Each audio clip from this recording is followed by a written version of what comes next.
प्रेम नहीं है तो दोषे दोष, प्रेम है तो गुने गुण, दोनों झूठा है, हैं? इसका कोई काना कौड़ी कीमत नहीं है। अब हमारे दोष देखते हैं, गुण देखते हैं, बाबा बहुत अच्छे हैं, ऐसे हैं, ऐसे, काली कुछ कारणवश कुछ ऐसे शब्द कह देंगे जिससे आपको मन में बड़ा भारी ये हो जाएगा, अपमान बोध करेंगे, काली आप निंदा करेंगे। आप बाबा को सोचे थे अच्छा है, लेकिन ना ना ऐसा नहीं, वो ऐसे नहीं है, ऐसा ही है। ये तो साधु थोड़ी है, साधु होने से उनके अंदर ये है, ये है, यह भगवान है, इतना क्रोध है, ऐसा कर सकते हैं, ऐसा कर सकते हैं। प्रेम है तो आप हमारे संबंध में कोई कहने से आप मानेंगे नहीं, नहीं नहीं नहीं नहीं, आप जानते नहीं हो, बहुत अच्छे साधु हैं, ऐसे हैं तैसे, दोनों झूठा है।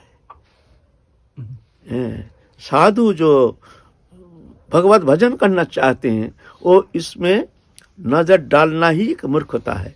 कौन हमको सम्मान कर रहा है उसकी तरफ देखो नहीं, कौन अपमान कर रहा है उसकी तरफ भी झांको नहीं। समशत्रु चौमित्र चौ तथा मान अपमान है।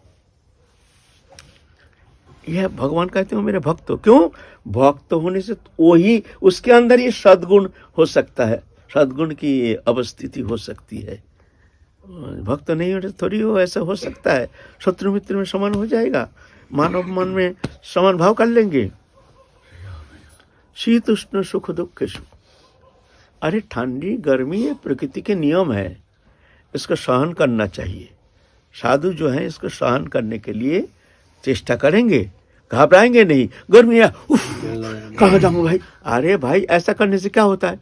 उसको सहन करो, मन लगाओ भगवत चरण में, मन लगाने का कोशिश करो ना। यहाँ बैठा ही नहीं जाता, खूब क्या करो, मारा हाथ बड़ी, चलो चलो वहाँ जो पेड़ के नीचे थोड़ा बैठे, वहाँ से क्यों भाई? ऐसे नहीं, उसको सहन करो, ये प्रकृति के नियम है। ठंडी आने से भी थोड़ा सा सहन करो, ऐसे थोड़ी है। साधु है उनके लिए गीजर चाहिए, वो चाहिए, फलाना चाहिए, ढकोना चाहिए। तो घर में रहो, घर में रह करके भजन करो ना, कुछ करो ना। साधु घर छोड़ करके आने का क्या जरूरत है? ये तो सहन करने के लिए। देखो ना बाबा कपड़े इतना ठंडी में ऐसे ही घूमते हैं। ये रात अभी 12 बजे जाएगा, खाली बदन ऐसे इतने ठंडी में ऐसे रहते हैं। कैसे संभव है? कैसे संभव होता है? पशु पक्षी कैसे रहता है? पशु पक्षी वो तो ऐसे ही चतुर्विंशति तत्व ऐसी शरीरधारी नहीं। अभ्यास से सब हो जाता है। इसीलिए साधु अभ्यास करते हैं प्रकृति के साथ, एक स्वाभाविक संबंध तो हो जा करके धीरे धीरे प्रकृति के साथ उसका स्वाभाविक संबंध हो जाता है। तो समशत्रु चौमित्रे चौ तथा मान अपमान है। शीत उष्ण सुख दुख सुख, समसंग विवर्जिता।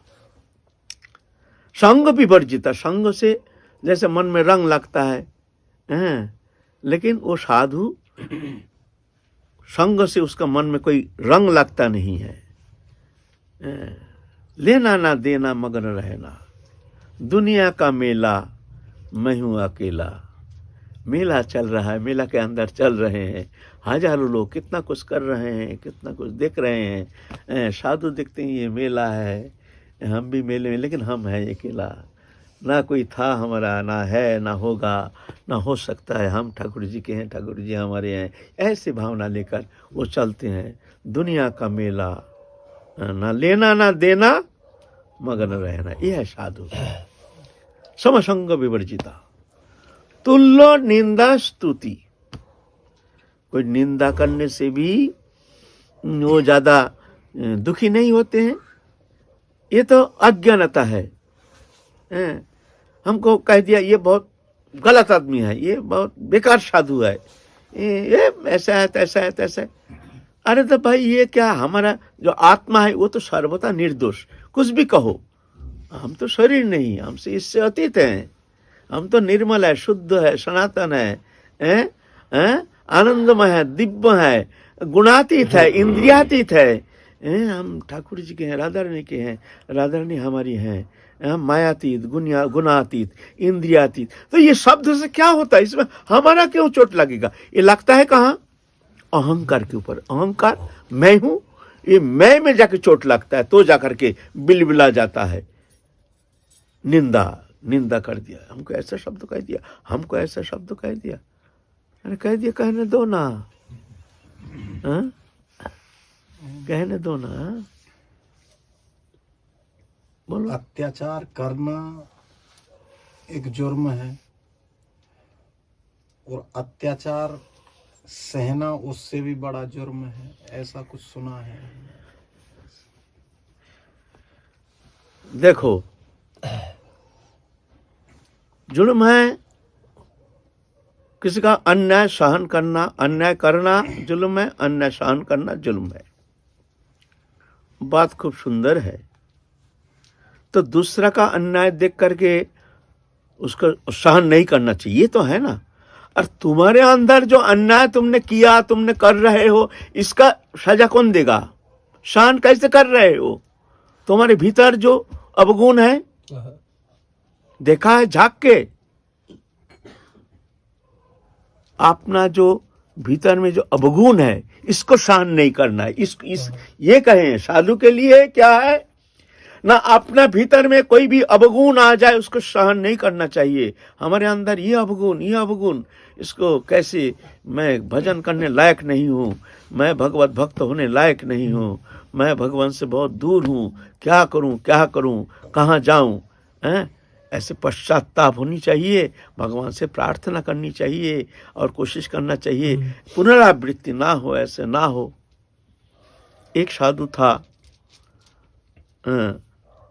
उनने एक अस्त्र रखते थे अपने पास, बहुत रोज उसको शान लगाते थे, धार लगाते थे। किस लिए रखते थे? प्रतिज्ञा किया, कोई हमारे ऊपर थूके, कोई हमको टॉर्चर करे, गाली दे,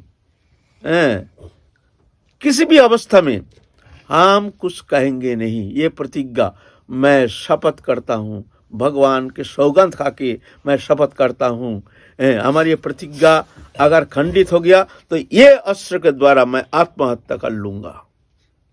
तो रोज एक बार करके सुबह उठ करके उसको धार लगाते थे। देखिए कैसे प्रतिवाद किसको कहते हैं। दूसरे का प्रतिवाद करना बहुत सहज है। बहुत मुख में हम सुनते हैं ऐसे शब्द, हमको अन्याय सहन नहीं होता है।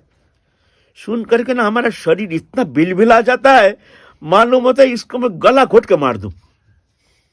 दुष्ट, तुम्हारे अंदर कितना अन्याय है तुम जानते हो, तुमको सहन नहीं होता। तुम्हारे अंदर इतना अवगुण है, कैसे सहन कर रहे हो? अभी तक तुम्हारा लज्जा नहीं, घृणा नहीं, पश्चाताप नहीं, विनम्रता नहीं, दीनता नहीं, और तुम दूसरे का अन्याय देख करके तुमको सहन नहीं होता।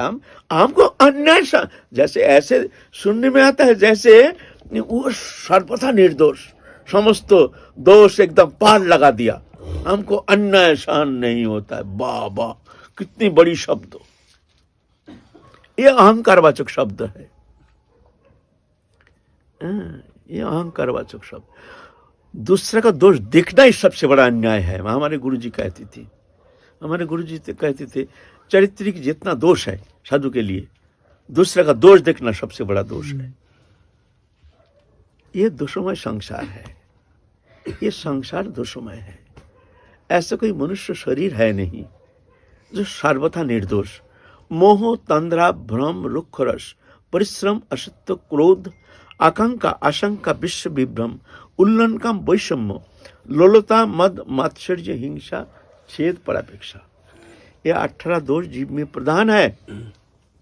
जब तक भगवत प्राप्ति नहीं होती है, जब तक उसका ये अज्ञान ग्रंथि खुल नहीं जाता है, जब तक वो अपने सच्चिदानंदमय शरीर स्वरूप में स्थित नहीं होता है, तब तक जाकर के, जब तक ये शरीर में आत्मबुद्धि है, ये दोष से मुक्त होना संभव नहीं है। विवेक के द्वारा वो तो कुछ समय के लिए उसको दबा लेते हैं, लेकिन है नहीं, ऐसा कहा नहीं जाएगा हमारा क्रोध है नहीं, ऐसा होता ही नहीं। विवेकी पुरुष क्या करते हैं? अपने विवेक के द्वारा, मान लीजिए कोई कुछ शब्द कह दिया, बड़ा भयंकर क्रोध आ गया मन में, इसको खा जाऊं, लेकिन नहीं, हम साधु हैं, क्या कहेंगे, इतना क्रोधी है, तो उसको दबा लेते हैं। चलो भाई कुछ मत कहो, क्रोध तो है भीतर में, हैं? बाहर में ना, अच्छा भाई ठीक है, हमसे गलती हो गया है। तो सब कहते हैं, अरे बाबा देखिए इतना शब्द ऐसे कह दिया, इतना किया, और बाबा का क्रोध है ही नहीं। बोले है नहीं ना, है नहीं ना, वो फूल रहे हैं भीतर। विवेक के कारण वो दबा दिया, बस दबा, ए रुक जा रुक जा रुक जा, अभी सबके सामने निकल मत, क्योंकि सब निंदा करेंगे जो बाबा बड़ा क्रोधी है। हमारे यहाँ भी ऐसा होता है, कोई कोई आचरण में हमारा दिमाग कितना गर्म हो जाता है। हमारे यहाँ ऐसे ऐसे भक्त हैं जो दिमाग को इतना गर्म कर देता है। कभी कभी क्या होता है, भीतर इतना, फिर लोग जन देख करके मन को शांत कर लेते हैं। नहीं भाई अभी क्रोध है, मैं अपनी बात कह रहा हूँ, क्रोध दिखाएंगे, कहेंगे विनोद बाबा में इतना क्रोध है, इतना क्रोधी है, तो क्या करते हैं, दबा लेते हैं। सब है भीतर में भरा हुआ है, आप किसको कहेंगे भाई, अपने अवगुण ये तो है भाई, ये कहने का क्या है। तो बात ऐसा है ना, विवेकी पुरुष विवेक के द्वारा मन को संयम करने में समर्थ हो जाता है, और जो अविवेकी है वो दबा नहीं पाता है, निकल जाता है। इतना ही फर्क है विवेकी और अविवेकी, साधु और साधारण मनुष्य में, ये फर्क है नहीं, ये कहा नहीं जाएगा, हमारा काम है नहीं, हमारा इंद्रिय विकार है नहीं, ऐसा होता ही नहीं, हो ही नहीं सकता है। कब होता है, जब ऐसे भगवत चरण में उसके तल्लीनता, तन्मयता, एकदम जिस स्थिति में जा करके ध्यात्म बुद्धि के ऊपर उठ जाते हैं, उस स्थिति में रहता नहीं है। लेकिन जब तक देह में आत्मबुद्धि, तो काम विकार सब रहेगा। कंठीमाला तिलक धारण करने से ऐसा नहीं होता है कि विकार से मुक्त हो जाओगे, ये मत सोचो। हाँ, विवेकी पुरुष उसको संयम करने के लिए वो जी जान दे के कोशिश करते हैं। तो ये तो साधना करना ही पड़ता है, सबके लिए करना पड़ेगा। साधक मात्र ही इंद्रिय संयम करने के लिए प्रयत्न करना ही पड़ेगा। ये कोई दोष नहीं है, इंद्रिय विकार आदि जो है ये कोई दोष नहीं है, ये तो प्रकृति के नियम है, ये स्वभाव है, ये प्रकृति के स्वाभाविक नियम है, ये धर्म है, शरीर धर्म है। शरीर धर्म है तो ये विकार आदि ये शरीर धर्म है, ये कोई दोष नहीं है। लेकिन जो निकाल नहीं पाते हैं, दबा नहीं पाते हैं, निकल जाता है, तो ये दोष नहीं है, ये बात है। तो सब रहेगा, सब है, सब रहेगा। विवेक के पुरुष उसको दबा देते हैं, अपने विवेक के द्वारा उसको दबा करके शांत होने के लिए कोशिश करते हैं। लेकिन अविवेकी जो है वो दबा नहीं पाते, निकल जाता है। तो समशत्रु चौमित्री चौ तथा मान अपमान शीतुष्ट सुख दुख संग विवृत तुल्य निंदा स्तुति मौनी। मौनी माने भगवत कथा छोड़ करके और व्यवहारिक कोई भी विषय जो है, जो अगर शब्द प्रयोग बिना इशारा से भी हो जाता है तो शब्द प्रयोग मत करना। शब्द जहां तक शब्द हो नहीं प्रयोग करने का कोशिश करना चाहिए, चुप रहो, इसको कहते हैं मौनी। अनिकेता, अनिकेता दो प्रकार है। अनिकेता माने नियत आवास शून्य, यह है त्यागी के लिए। एक जगह रहना, घर निर्माण करना, गृह निर्माण करना, ये साधु के लिए, त्यागियों के लिए निषेध है। त्यागी जो है गृहादि निर्माण नहीं करेंगे, वो जहाँ प्रभु रखें, कभी पेड़ के नीचे तो कभी कहीं, कभी दूसरे के कुटी में, कहीं कहीं। इसको कहते हैं अनिकेत, नियत आवास रहित, ये कहते हैं श्रीधर स्वामी टीका में। और विश्वनाथ चक्रवर्ती बात कहती हैं, गृहादि में ममत्व बुद्धि वर्जित। घर है, गृहस्थ लोग कहाँ जाएंगे, तो वो तो रह नहीं पड़ेगा घर में, तो उनके अंदर तो अनिकेत तो होता नहीं है, इसका मतलब भगवत भक्त नहीं है।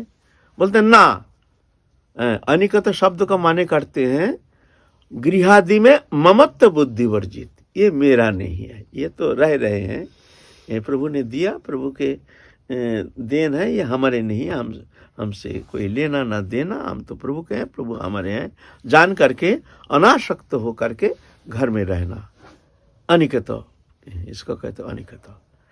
स्थिर भक्तिमान, किसी भी अवस्था में उनके मन में कोई संदेह नहीं होता है, अखंड चिंतन चलता रहता है, ऐसे स्थिर भक्तिमान, तो ये भगवान कहते हैं ये मेरा प्रिय है ना।